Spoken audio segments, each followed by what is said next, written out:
What is going on? Katie, you won the lottery. And now anyone with a losing ticket that kills you before sundown gets her money. Legally. Okay, that's murder. Oh, not in California. It's just a chance at the big time. Paul, this is such a huge, huge pleasure for me. I don't know if you can see my background here, but I have a few. I certainly can. I'm very impressed with that. Thank you. Yeah. Unbelievable. Nice. I even got the collector's edition of Freaks and Oh Geeks, my you know, goodness. that has both the full frame and the widescreen versions of the episodes. You know, I'm a proper fan. Oh my gosh, you made my day. Thank you. Yeah, cool. Another thing that I only just realized today, which is so funny to me, you were in one of my favorite comedies growing up, you know, as an extra in the third Naked Gun film. You were actually the audience member who's clapping as Leslie Nielsen is throwing up in a two-pack.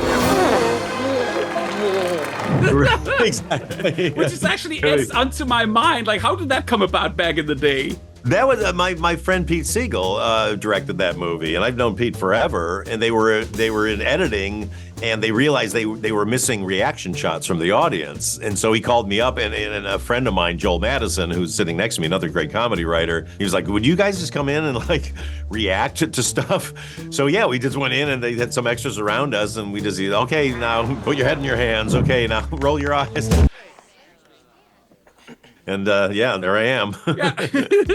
But moving on to Jackpot, which I found immensely entertaining. Thank you. I would say that you're ordinarily renowned sort of for your comedic timing, and also very much your work with the actors and with the dialogue. So much more in terms of, you know, verbal comedy. But in a movie like this with Jackpot, there's so much, you know, room for physical comedy with the action overlapping with the humor in wildly creative ways. That must have been a blast to do on this project. I love it. I mean, you know, whether people know it or not about me, I love physical comedy. To me, I like it more than verbal comedy, even though I really love verbal comedy too. And, you know, obviously we do tons of it.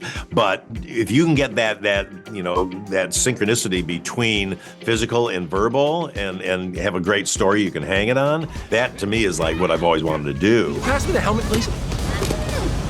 Thank you. Passenger door open! What the hell was that? You think I'm gonna kick somebody out of a movie car without a helmet? I'm not a monster. And honestly, Jackpot's kind of the movie that I've always wanted to do. I just didn't know what it was going to be. And really, when I read this script, when it got to me, I was just like, this is the perfect chance to marry those all together the same way that like a Jackie Chan movie does. Here you go, another bottle.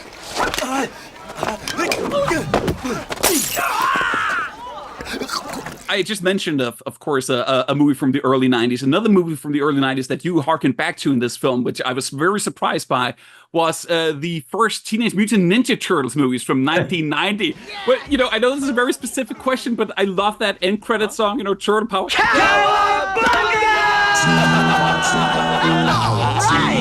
I made a funny. On the half shell, they're the heroes for. In this day and age, who could ask for more? So when that came up, as John Cena was introduced, This is serious, so give me a quarter. I was a witness, give me a reporter.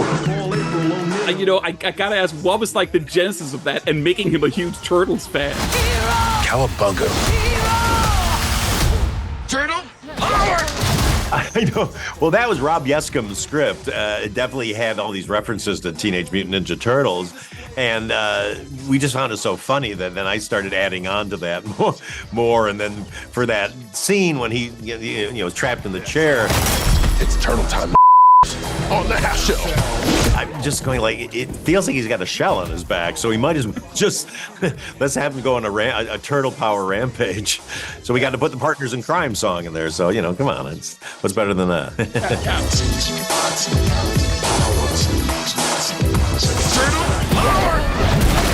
Mentioning John Cena, I mean, both him and Awkwafina are amazing in this movie, and they have such a great chemistry. And I know they were paired together before you even signed up as a director. And I guess that means there must have been an inclination that these two people would, you know, hit sparks off, you know, together in front of the camera. First 5 takedowns are free. After that, it'll cost you 10%. That's freebie number 2.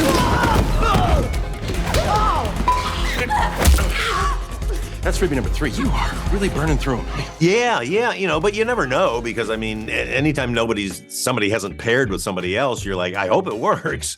But they're both so funny in their own way that I was pretty confident it was gonna work. And also since their relationship is so uneasy for a lot of the movie. Guy!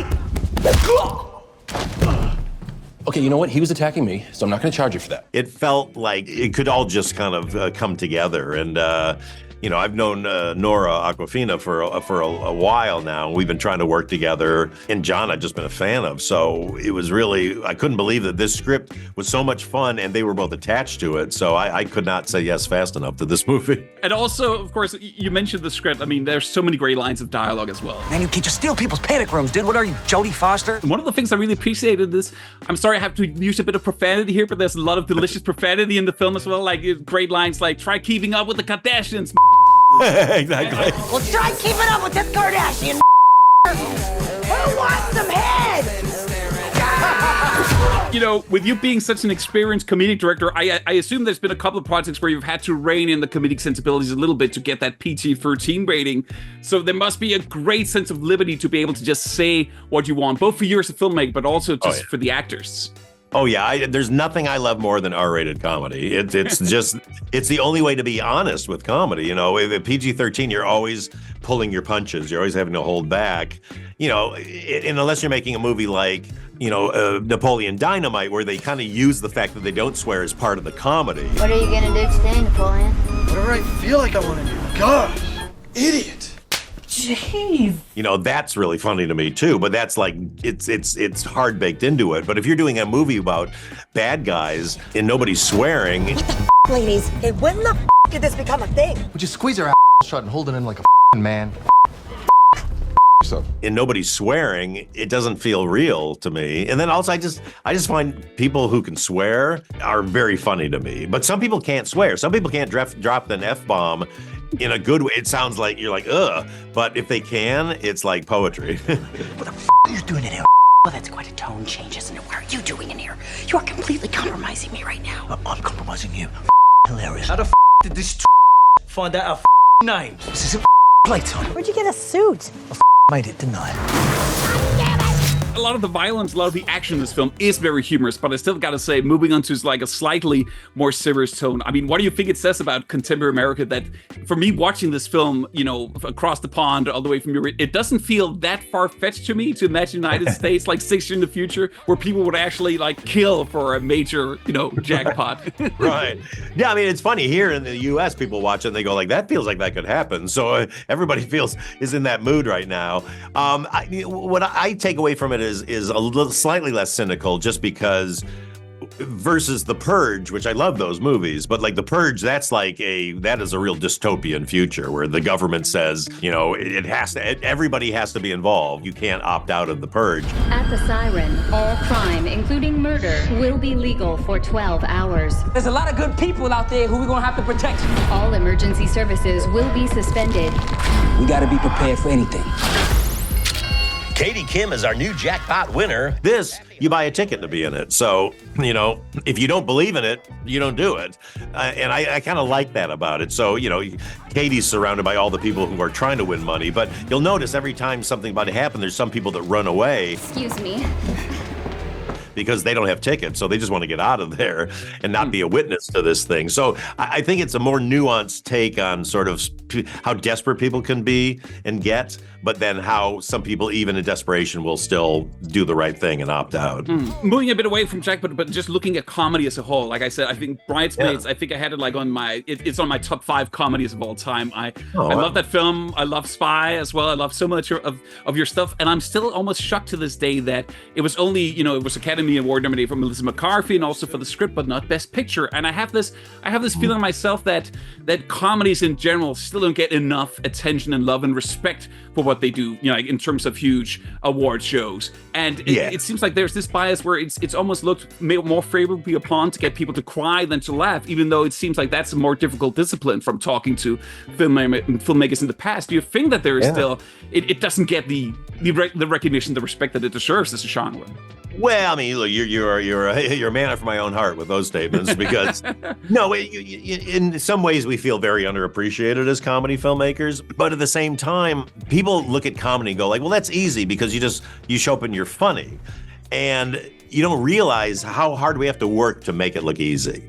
You know, in comedy, there's a thing we call sweaty, which is like, you go like, oh, that's really sweaty. Like you see either an actor's working really hard to get a laugh and that feels sweaty, or a movie's just trying really hard to be funny. And you're just like, oh, it makes you feel uncomfortable and it's not funny too, because you're like, they don't know what they're doing. So the fact that we have to make it look effortless, then you don't get the credit for it, but you don't realize how hard it is to make something look easy. You know, I mean, case in point, Steve Carell, you know, who starred in The Office, never won an Emmy Award for that role, ever, because he made it look so easy. People would say to me, well, he just shows up and he's crazy. And it's like, Steve is the smartest guy I know. Like, that is a character he creates and plays. I'm Prison Mike.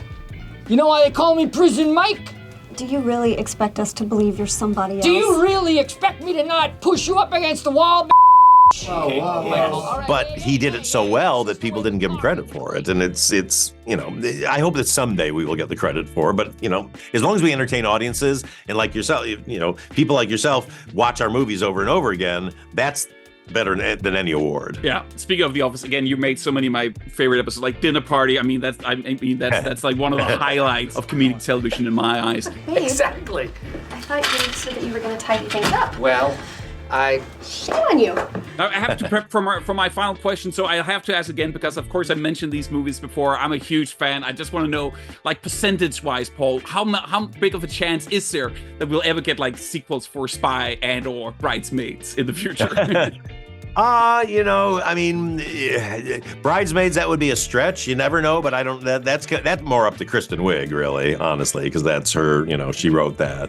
She and Annie. Spy, who knows? I mean, I definitely have the idea for the second one, but you know, it's been a while, and I don't know if there's interest. It comes up occasionally, but then never kind of seriously. So, who knows? But I just keep moving forward. Cool. Yeah. I'll start a Kickstarter for them both, and then... oh, there you go. Perfect. Nice. Thanks, Johan. Appreciate it. We're in trouble, aren't we? Yes, we are. Who wants some head? Why are you winking at me like that?